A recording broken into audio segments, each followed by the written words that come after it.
So it's Broadband World Forum 2016 at the Excel Centre in London. I'm here with Peter Bell from Openreach. Peter, good to see you again. And you. So obviously Broadband World Forum, a lot of talk here about broadband services, broadband networks and new technologies coming out. Yeah. We've heard a lot here about the evolution of PON, G.fast, obviously a big topic here. But BT's involved in the development and trialing of a network technology that maybe is not so well known, and that's Long Reach VDSL, is that right? Yeah, that's right. So Openreach have deployed fibre to 91% of the UK now, or super fast speeds I should say. We're using standard VDSL to do the majority of that.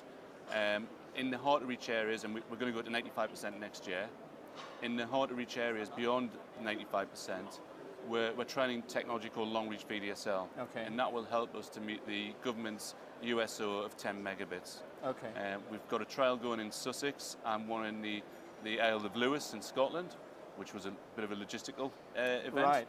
And in Sussex, we're now seeing speeds uplifted by 30 megabits on average. So it's a huge uplift in speeds for those customers who've got Long Reach VDSL. Okay, and so long reach means what in this context? What we're effectively doing, we're doing two things. We're doing boosting the power and the lower frequencies, and we're doing vectoring. That allows us to up the speeds. Now, as we move forward, we tend to trial this in larger volume, sort of next calendar year. But to do that, we're going to have to work very closely with our communication providers, because we'll have to migrate some of the customers from their existing ADSL-based services to the faster long-reach VDSL services. Okay. So we're working with industry now to look at how we can do bigger and larger trials starting next year. Okay, and is this a technology that doesn't involve any kind of street cabinets? Is this from an exchange all the way to a customer? The beauty of it is we use the existing street cabinets and we just do a configuration change there, which allows us to then boost the speeds. So we really will be using it to uplift those customers who previously wouldn't have got very good VDSL speeds. Okay, and is this a technology that is being sort of trialed and tested by other operators as well, or is this something that essentially BT Openreach is kicking off? It's a British invention that we're driving forward. Okay. It is actually relatively straightforward from a standards perspective in terms of we could do it now. With amendments to the standards, we can improve the speeds further. Okay. And so that's one technology that you're sort of bringing to market and look to develop along with the broadband broader community. Yeah. And now that's something that's already happened with G.fast over the past couple of years.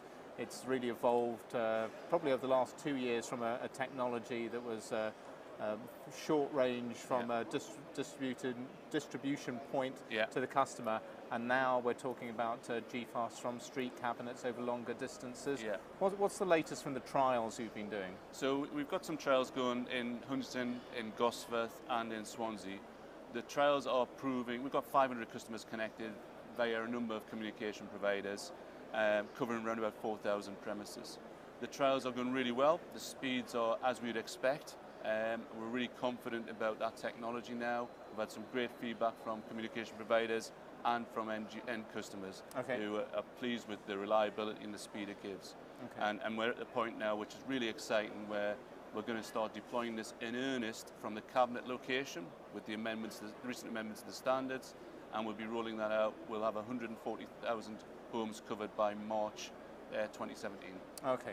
So Long Reach VDSL and G.fast, those are both technologies using the final copper connection to premises, but also BT is now experimenting a lot more with different fibre technologies, and there was an announcement here yesterday, I believe, about lots of different PON technologies being brought together in a single instance. Yeah, it's a little known fact that we have the largest fibre to the premises network in the UK, but and whilst we're looking at that, we're not satisfied, so we want to expand that. We announced we're going to go to 2 million homes with FTTP by 2020. Yesterday we announced a really exciting innovation where we took a standard FTTP circuit, fibre, and on top of that 2.5 gigs GPON, we put 10 gig symmetric XGS-PON and also 40 gig next generation PON.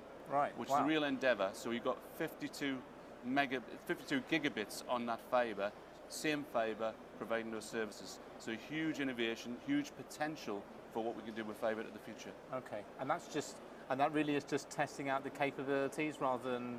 Well, it's a proof point of where you can go to. Right, Bear in mind okay. that the standards for XGS-PON were only approved back in June, so right. it's a real endeavour to come up with that. We worked with one of our strategic partners, Huawei, to put that in place, and we actually provided a university with service with the huge bandwidths that they're using now to help with their research. Okay, excellent. Oh, well, great to hear about innovation for I guess hard to reach areas with long reach VDSL, G.fast for a large chunk of the copper access network, and also evolution in PON as well. So a great mix there. Look forward to see how that rolls out and comes to market in the next couple of years. Peter, thank you. Great. Good to speak to you again.